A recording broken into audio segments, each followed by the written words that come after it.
First pitch is lasered over to right field. It's a base hit for Jimenez. And then that one gets past the right fielder, Robinson. He still has trouble with it. Jimenez racing around second, working his way to third. Slides, it is safe. The 3-2. That one lined right side. Nice snag by Azcona. Race to the first base bag, and the runner wins it. Michael Rickard with some speed. Easier to win at home than it is on the road, generally. 1-1 is a ground ball to Carson. Flip to second for 1. Throw to first. Make it 2.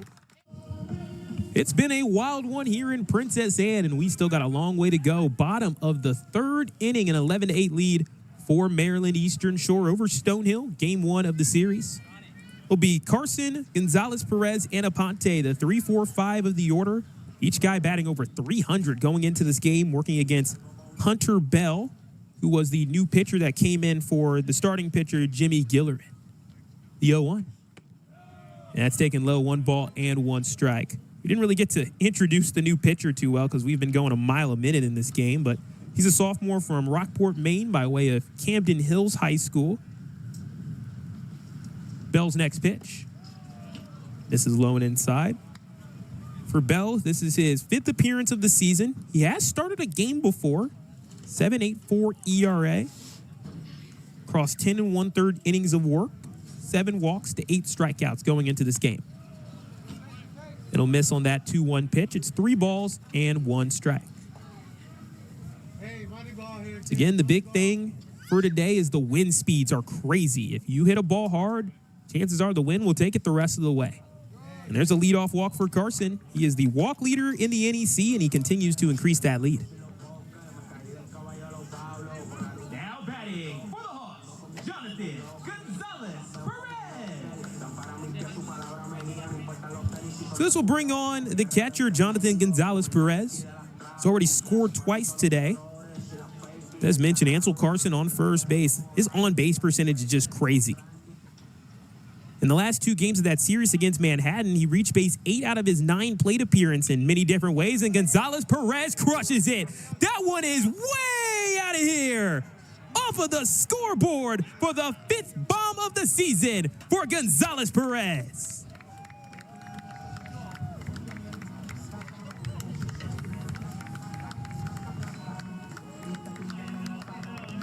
I think it's clear to see why this guy's been an NEC Prime Performer 3 out of the last 4 weeks. And that's a home run for Jonathan Gonzalez-Perez. Now batting for the Hawks, Diego Aponte. For perspective, that ball was absolutely crushed. It hit the scoreboard, which we actually just got work on that to get it fixed, so glad that it's still working. There's a ground ball for Aponte, rolls on the ground, and that one is made by LeClaire. Nice play there on the 4-3. Now batting for the Hawks, Christian Azcona. That's just a big play right there for Jonathan Gonzalez-Perez. We talk about the home run power, and he's got so much of it. Right now, he's 2nd in the NEC. And it's a nice battle between him and Norfolk State's Justin Jurnett for that top spot. Jurnett had a big series in his own right. He's up to 7 home runs this season. But I'm excited, especially when those 2 teams face off. As there's a nice line drive into right center. Base hit for Christian Azcona. He works his way around first, still running his way to second. And he'll stop there with a nice double.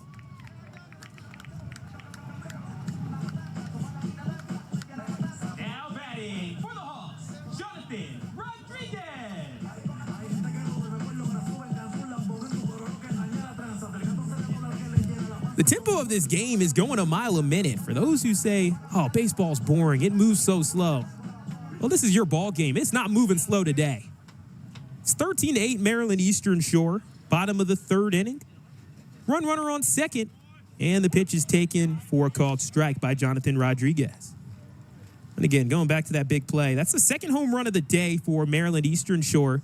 And if we go back to their last game against Central Connecticut State, over the last 4 innings, the Hawks have hit 4 home runs. That one's fouled off backwards for a strike. You'll take that. It was first Jonathan Gonzalez-Perez, a 9th inning home run against Central Connecticut State. Then Darius Brown followed up with a solo home run. And then today you have Josh Caldwell with a 3-run homer in the second. And then Jonathan Gonzalez-Perez gets his first home run at home this season off of the scoreboard. And there's a nice hit ball to the left side. Is it fair? And it is foul. Just foul from Jonathan Rodriguez. It was a well-hit ball.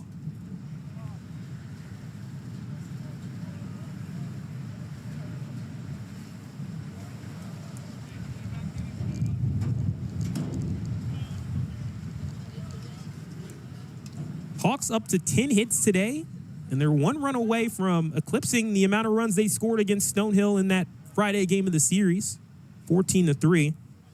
Hawks, they finished in a tie for 9th in the conference. Rodriguez bounces that one to the shortstop, McGee. Takes a look at second, now throws to first for out number 2. Now batting for the Hawks, Joshua Caldwell. So in comes Joshua Caldwell to the fray. Had a 3-run home run to push the starter out of the game last time he was up. Takes the first pitch for a ball. Just a big moment for him. He's a player that went to St. Thomas Catholic High School in Houston, then took a year at a baseball training academy, which was like a college prep sort of thing where you get a chance to, practice baseball, and it makes you different from a lot of the freshmen that you normally see. And he had a pretty good freshman campaign for the Hawks, playing in right field quite often. Also had some appearances at catcher too. Count as 2 balls and no strikes. But it allows you in your freshman year to have that freshman year at that camp as opposed to at your respective college. So you go to that school, you train in baseball, and then you're ready for college baseball. And for him, you kind of got to be someone who's not really your normal freshman. And for Caldwell, he's now a sophomore, and he's kind of not your normal sophomore. He's probably feels more like a junior. And he has a walk. The good day continues for Joshua Caldwell, and the Hawks looking to do some more damage. Now batting for the Hawks, Diego Guerrero. So right now, we're kind of in a bit of a battle. Who's going to have more combined runs? We saw that game between UConn and Boston College, one of the higher scoring games, as there's a first pitch strike from Hunter Bell to Diego Guerrero. That game had a combined 45 runs in that game. Right now, we're almost halfway home to that. 21 combined runs in this game. The 0-1. And a called strike. And if you're thinking about guys to name for NEC Prime Performers or even NEC Players of the Week, with the amount of runs scored in this series, I think both teams may have some players on Prime Performer watch. 0-2. Sails outside on a breaking ball. 1 ball and 2 strikes. It's crazy. We're only 1/3 of the way through this game. Again, a lot of time for teams to come back or teams to build on the lead, as there's a swing and a miss for strike 3. Nice off speed from Hunter Bell, and that retires the side. But the Hawks tack on 2 more in the 3rd inning. It was a no-doubt shot to left center by Jonathan Gonzalez-Perez. And we are now headed to the top of the 4th with the Hawks in front, 13-8 over the Skyhawks.